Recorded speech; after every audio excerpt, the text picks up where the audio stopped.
Bom dia, pessoal.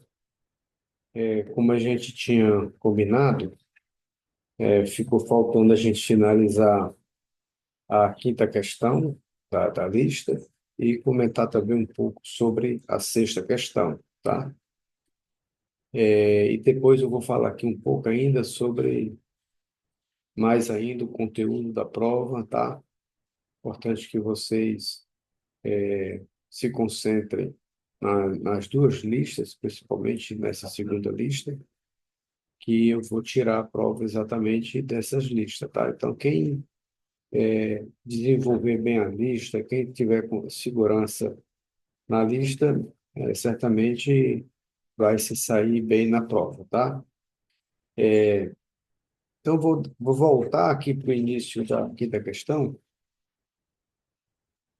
para a gente comentar, e depois a gente vai para a seguinte, tá? Então, vamos lá. O item um, aqui são questões relacionadas a discussões que nós tivemos em sala de aula, certo? Importante esse entendimento, pessoal, porque vocês, assim, a gente tem um livro, né, que orienta, evidentemente, o entendimento, mas eu já procurei aqui apresentar alguns temas que junta, certamente, ali várias partes ali do que a gente já viu no livro para produzir esse entendimento mais real da economia, certo? Então, vamos lá, o item um novamente, porque no curto prazo, o estoque de capital dado, a expansão da demanda agregada pode gerar inflação. Qual a relação disso com a hipótese de retorno marginal decrescente? Bom, eu já expliquei esse item em sala de aula. Então, você tem a curva de oferta e a curva de demanda. A curva de oferta, ela é positivamente inclinada em relação à produção, ou seja, eu só produzo mais se eu tiver um preço maior. Evidentemente que durante que parte da curva de oferta ela pode ser linear, vamos dizer assim, ela pode ser uma reta e depois ela sobe. Nesse período que é uma reta, então assim, eu posso vender mais ao mesmo preço. Mas a partir de um certo momento em que principalmente a capacidade instalada ela já vai diminuindo, ela vai se esgotando, o que é que acontece? O estoque de capital fixado, quando eu aumento a contratação de mão de obra para produzir mais, isso faz com que a relação entre a mão de obra e o capital ela vá ficando disfuncional. Então, aquela mão de obra adicional, ela pode e deve produzir proporcionalmente menos aos estágios anteriores. Por isso que se chama de lei de rendimentos marginais decrescente. Inclusive, eu dei exemplo como se fosse uma costureira, que ela é uma costureira, você tem uma costureira e uma máquina de costurar. Se eu colocar duas pessoas para produzir mais, não vai ter o mesmo rendimento que uma pessoa só, em média, né, por pessoa. Então, como eu não vou ter o mesmo rendimento, o salário é o mesmo, então eu tenho uma situação em que vai encarecer os custos. E ao encarecer os custos, eu preciso vender esse produto a um preço mais alto. Então, essa hipótese está relacionada, evidentemente, à lei de rendimento marginal decrescente, que diz que quando um fator é fixo e o outro está sendo variável, esse fator variável ele agrega proporcionalmente cada vez menos na produção. Por isso que o custo desse fator passa a aumentar, o que significa que o preço final ele só vai poder ser vendido a um preço mais alto. E chega um ponto que a curva de oferta ela fica totalmente vertical, ou seja, eu já esgoto a capacidade máxima de produção, nem que eu agregue mais trabalhadores, eu não vou mais aumentar a produção. Então, o reflexo de um aumento de demanda é só nos preços, tá bom? Segundo ponto, né? Segundo item, por que o aumento da taxa de juros tem um efeito recessivo na economia? Um aumento da taxa de juros tem um efeito recessivo na economia, porque ao aumentar a taxa de juros, eu tenho dois efeitos diretos na demanda agregada. Eu tenho um efeito já nos investimentos, que quanto maior a taxa de juros, menos investimentos eu vou ter, porque os investimentos vão se tornando menos lucrativos em relação à taxa de juros. E o segundo efeito é que taxa de juros também mais elevada implica que um consumo também ele vai reduzir. Então, imagine, por exemplo, que uma taxa de juros mais alta, aqueles que utilizam o cartão de crédito para fazer compras, ou aqueles que vão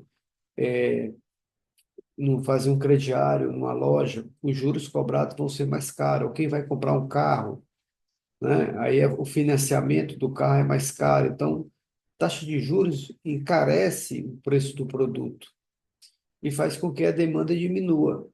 Então, a taxa de juros mais alta, certamente, tanto pelo lado do consumo como pelo lado do investimento, há uma retração nesse componente da demanda, que faz com que a demanda ela possa realmente ser freada, ela pode cair, e aí isso significa menos vendas para o comércio, para as indústrias, e significa, então, menos produção. Então, isso tem um efeito recessivo na economia, tá?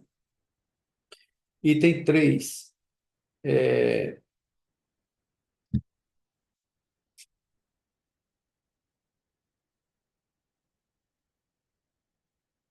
Porque se os salários nominais forem flexíveis, né?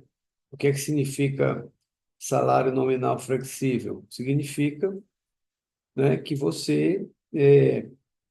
salário é negociado, não é um valor fixado, é um valor negociado. Então, se eles forem flexíveis, ou seja, eles podem subir ou podem descer, a produção da economia vai depender inicialmente do equilíbrio do mercado de trabalho. Veja bem, se o salário é flexível, então imagine aí a curva de oferta e demanda, tá? Por mão de obra, eu já fiz essa curva lá na sala de aula. Você tem uma curva crescente para os trabalhadores, ou seja, quanto mais salário mais alto se paga a um trabalhador, mais ele estaria disposto a trabalhar. Então, a curva de oferta para o trabalho ela é positiva. Por outro lado, a curva de demanda, quer dizer, a relação do empregador em relação ao salário real, ela é negativa. Significa que, como eu empregar mais um trabalhador, ele vai ser menos produtivo, então eu só vou empregar mais trabalhadores se o salário real que eu vou pagar ele seja menor, ou o salário nominal se os preços ficarem constantes. Então, o que acontece é o seguinte: o equilíbrio do mercado de trabalho faz com que, se o salário está acima do salário de equilíbrio, ou seja, uma oferta maior do que a demanda, o salário nominal cai, ou seja, mais pessoas querem trabalhar uma determinada quantidade de vagas, o salário nominal tende a cair, até o equilíbrio. Por outro lado, se o salário estiver abaixo do equilíbrio, significa que tem mais vagas disponíveis do que gente disposta a trabalhar. Então, isso, de alguma forma, estimula o aumento do salário nominal.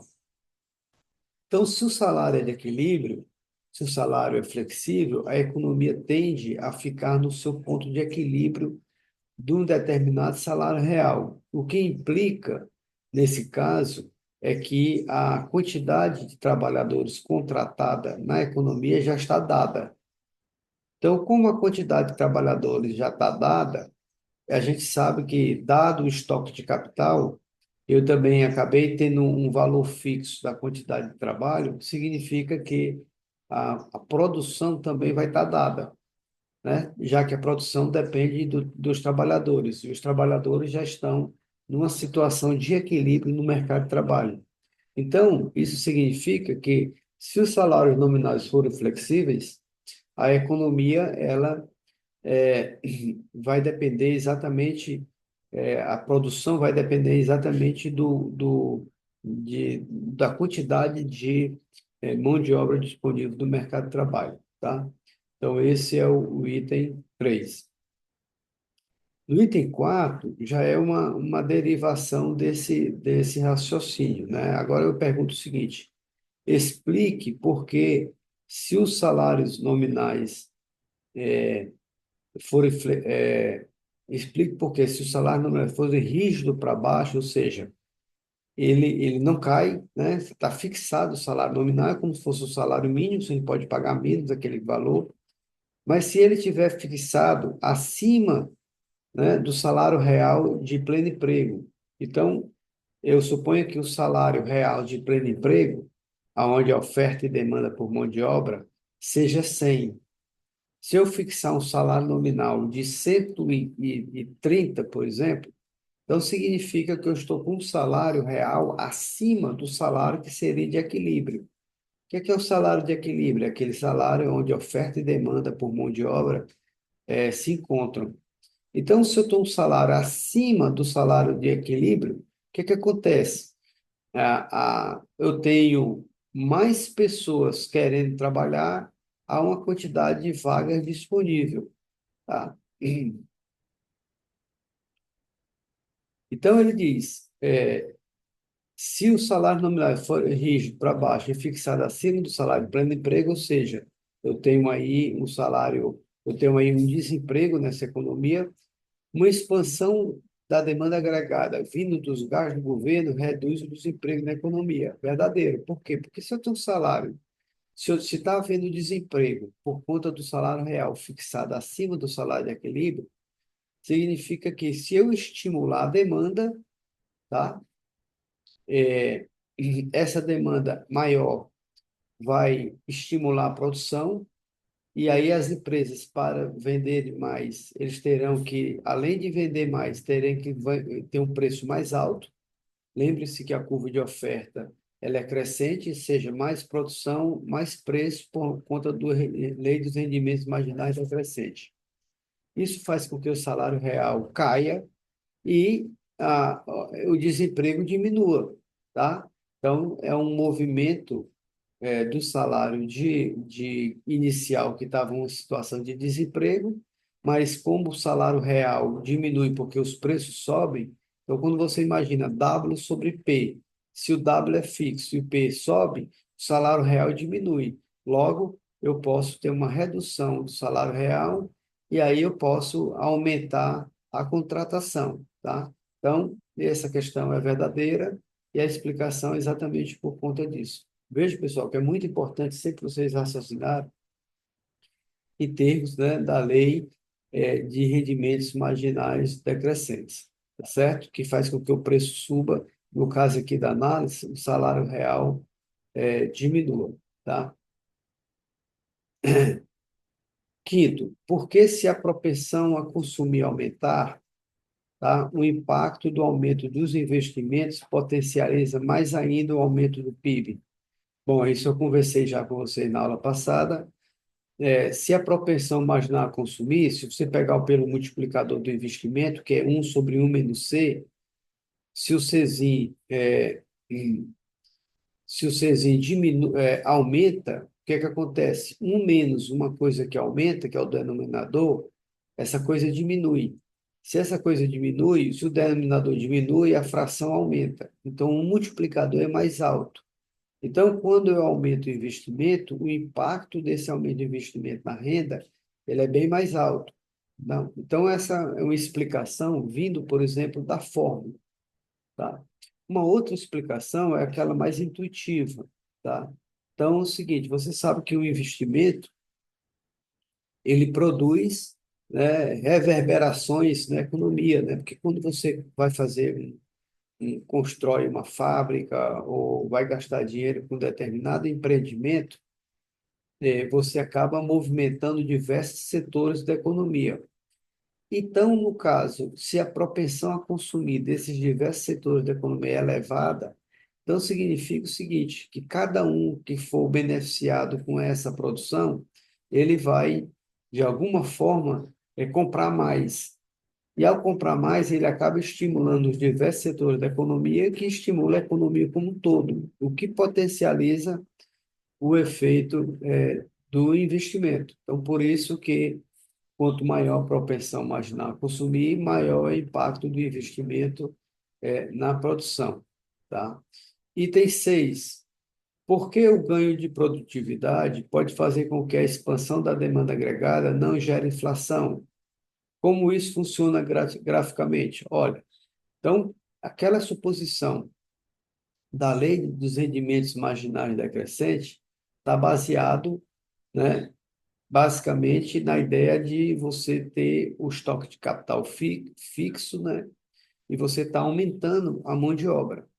Mas aí isso faz com que entre a lei dos rendimentos marginais decrescente, então quanto mais eu vou produzir, esse trabalhador adicional produz menos.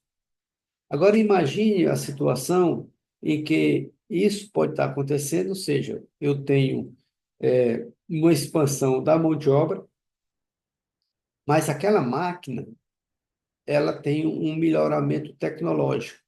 Então, não necessariamente esse trabalhador a mais ele vai produzir menos. Como há uma sofisticação na máquina, tá? Ele pode até produzir mais, por conta do avanço tecnológico. Então, eu posso ter a situação em que eu aumento o nível de emprego, tá? E, ao mesmo tempo, dado que a produtividade aumenta, eu não preciso reduzir o salário real desse trabalhador, eu não preciso aumentar o preço para compensar esse custo a mais da contratação, porque esse trabalhador a mais, ele mesmo está sendo produtivo. E isso faz com que a produtividade aumente. Então, isso é como se fosse um deslocamento da curva de oferta da economia para a direita, tá? Então, o segredo, vamos dizer assim, do melhoramento tecnológico é que ele aumenta a produtividade e faz com que eu consiga produzir o mesmo produto até preços mais baratos. Então, a chave de todo progresso de uma sociedade, de uma economia, é o progresso tecnológico. Então, graficamente, significa que um deslocamento, né, da curva de oferta de bens e serviços para a direita, tá? Então, eu posso ter um equilíbrio, né, onde eu vou ter mais produção e menos preço, tá? E a pergunta 7, de certa forma, eu já comentei aqui, é por que que a curva de demanda por mão de obra é negativamente inclinada com o salário real e a curva de oferta mão de obra é positivamente em relação a ele. A curva de oferta de mão de obra, a curva de demanda por mão de obra é negativamente inclinada, porque é o seguinte, acabei de falar, suponha uma quantidade de máquinas fixa.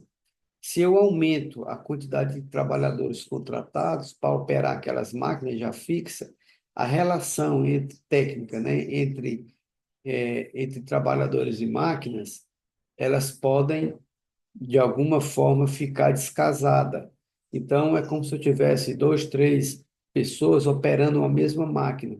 Isso, de alguma forma, é improdutivo e que faz com que eu tenha aí um pequeno avanço, né, na produção, mas como eu tenho mais trabalhadores contratados, eu vou ter que pagar mais, então meus custos aumentam. Então, o que é que acontece? O empresário, ele só vai contratar mais trabalhadores se o salário real for mais baixo, porque a produtividade desse trabalhador é mais baixa. Então, lembre-se que no equilíbrio, né, isso eu fiz em sala de aula, o salário real é igual à produtividade marginal do trabalho. Então, se essa produtividade cai, eu preciso também que o salário real caia. Então, esse é o motivo que a curva de demanda de mão de obra é negativamente inclinada em relação ao salário real. E por que que a curva de oferta e mão de obra é positivamente? Porque é o seguinte, os trabalhadores só estarão dispostos a oferecer a sua mão de obra por mais tempo, ou mais dias, ou mais horas, se for dado um prêmio maior. Porque se ele oferece mais dias, mais tempo, de certa forma, o preço do lazer dele está mais caro. Então, para ele ser compensado a trabalhar mais, se você compensar uma pessoa a trabalhar à noite ou no sábado e domingo, você tem que pagar um salário bem mais vantajoso para essa pessoa se decidir realmente em trabalhar mais, tá? Por isso que a curva de oferta e mão de obra ela é positivamente inclinada, ou seja, é a visão de trabalhar mais seja uma desutilidade, tá? Então, esse é o motivo central. Por isso que a curva de oferta e mão de obra é positiva, os trabalhadores estarão dispostos a trabalhar mais por um prêmio, né, por um salário real mais alto. Bom, agora a gente chega no último item dessa questão, o item oitavo, por que a função de produção da economia tem uma curvatura decrescente, chegando a um ponto máximo, né? Então, o que é que talvez a pergunta aqui não esteja até tão clara, tá? A função de produção da economia, e aqui eu estou relacionando a função de produção da economia, eu estou falando no eixo horizontal a mão de obra e no eixo vertical a produção. Então, ela é uma função curvilínea, né? E tem um ponto de máximo. Mas por que isso, né? Porque exatamente por conta da lei dos rendimentos marginais decrescente. Cada trabalhador adicional que eu contrato, ele produz proporcionalmente menos. Então, por isso que a taxa de variação no eixo do vertical, ele é menor do que a taxa de variação no eixo horizontal, o que faz com que a curva de produção ela tenha um máximo aonde lá nesse máximo, a partir desse nível de mão de obra, se eu quiser aumentar mais o nível de mão de obra, esse nível de mão de obra adicional não vai produzir nada mais, tá? Então, por isso que a função de produção tem um máximo. E se a partir daí eu quiser ainda produzir mais, aí eu vou ter agora retornos negativos, ou seja, o trabalhador adicional, ao invés de ele estar acrescentando, nem que seja menos, agora ele está fazendo com que haja um decrescimento na produção, tá? Então, esse é o motivo que a função de produção ela tem um máximo, por conta da lei dos rendimentos marginais decrescentes. Muito bem, então a gente termina aqui essa quinta questão, tá? Como falei, eu vou falar já já também sobre a prova. A gente vai ter aqui uma questão sobre umas perguntas desse tipo, tá? Então, se você compreendeu bem, né, e utilize os gráficos como ajuda, o gráfico ajuda muito, tá? A vocês entenderem isso. Então, eu vou ter uma questão também sobre esse tema. Bom, a sexta questão é baseada naquele podcast que teve o Ciro Gomes e o Samuel Pessoa, e eu perguntei a vocês quais os principais pontos de concordância e discordância entre eles, tá? Eu acho fundamental que aqui a gente possa primeiro elencar os três pontos principais que é debatido naquela discussão. Primeiro, para uma economia crescer, ela precisa ter certamente uma taxa de poupança, tá? Por que que a taxa de poupança é importante? Porque a poupança é que gera o investimento, e o investimento é que gera o crescimento da economia. Então, se a economia não tem uma taxa de poupança, a gente não consegue alavancar, né, com novos investimentos e o impacto do investimento na economia. Então, como é que a gente consegue a taxa de poupança? Com as pessoas se endividando menos e poupando mais e acumulando mais. Fiz um vídeo agora recentemente para vocês também, e nesse vídeo eu falo ali, 40 segundos, 50 segundos, a importância da acumulação.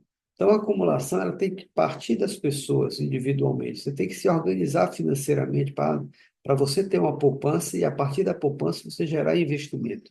Então, você precisa adiar, né, os seus gastos, vamos dizer assim, desnecessários no primeiro momento, aqueles gastos não tão importantes, para ter esse mínimo de acumulação, porque isso é que gera investimento e faz a economia crescer.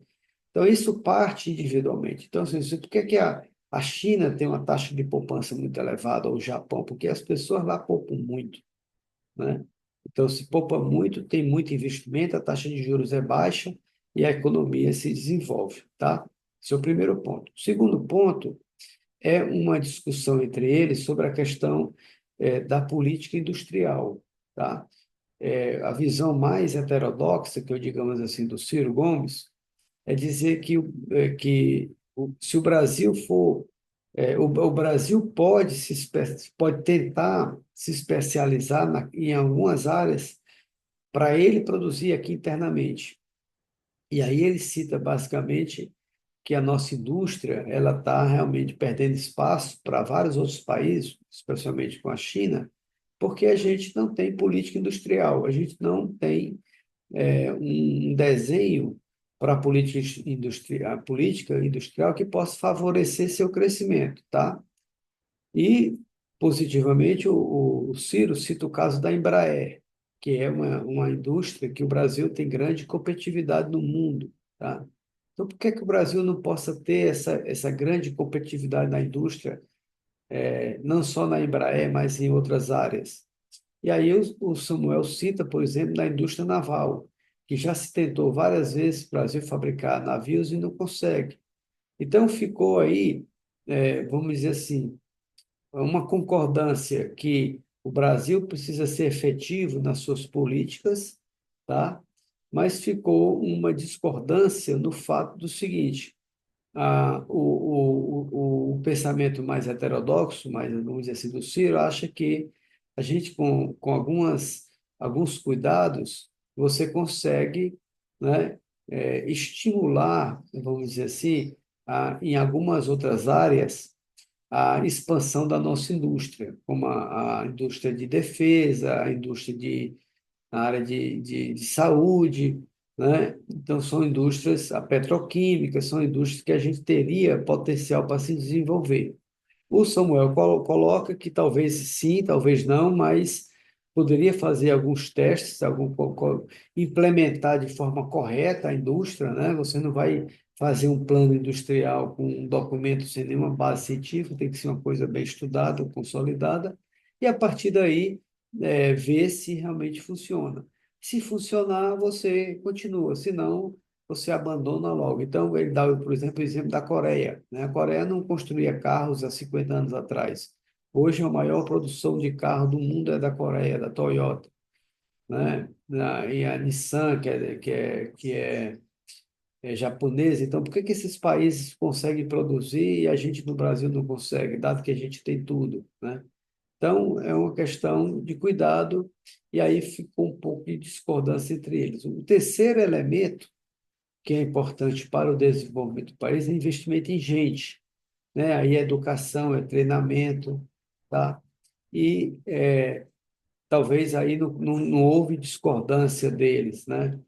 É unânime o conhecimento que investir em pessoas é fundamental para o processo de desenvolvimento do país, porque quando você investe em pessoas, você aumenta a produtividade dessas pessoas. E aí é aquela história, né? Se você aumenta a produtividade, você pode produzir mais com preço igual ou até o preço mais barato, porque a produtividade da mão de obra é mais alta, tá? Então, esses foram os três pontos de principais levantados pelos autores. Bom, agora falando sobre a prova em si, tá? Eu vou voltar aqui.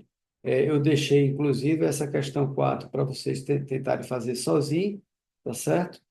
É, eu, é, eu vou colocar uma questão sobre 4 itens sobre definição, né, o conceito, por exemplo, o que é que significa é, produto interno bruto e produto nacional bruto, o conceito, né, para vocês explicarem, tá? O que é o fluxo circular da renda, é um conceito, então eu vou pedir 4 conceitos para vocês explicarem. Depois eu faço uma questão, tá? Também de 4 itens de VOF ou inconclusivo, bem semelhante aqui a esses itens que eu coloquei aqui na segunda questão, tá? A terceira questão, eu vou colocar uma contazinha dessa para vocês fazerem, tá? Para vocês calcularem o PIB, tá certo? Não vai ter segredos, aí se vocês aprenderem aí o básico, vocês vão fazer, com certeza, tá? É, E a quarta questão eu vou fazer, vão ser três itens na quarta questão, que eu vou pedir a vocês para vocês explicarem, né, algum desses temas aqui que eu acabei de falar para vocês, inclusive também falar, colocar também um pouco dessa discussão do podcast. Então, na quarta questão, será só três itens, né? Nas outras duas primeiras, quatro itens, uma questão de conta e a quarta questão, três itens. E, basicamente, baseado nessa lista, principalmente, e um pouco também da segunda lista, tá certo? Então, pessoal, aqui foram as, as, as nossas principais observações para a prova, tá certo? Com certeza aqui vamos torcer que todo mundo se saia bem.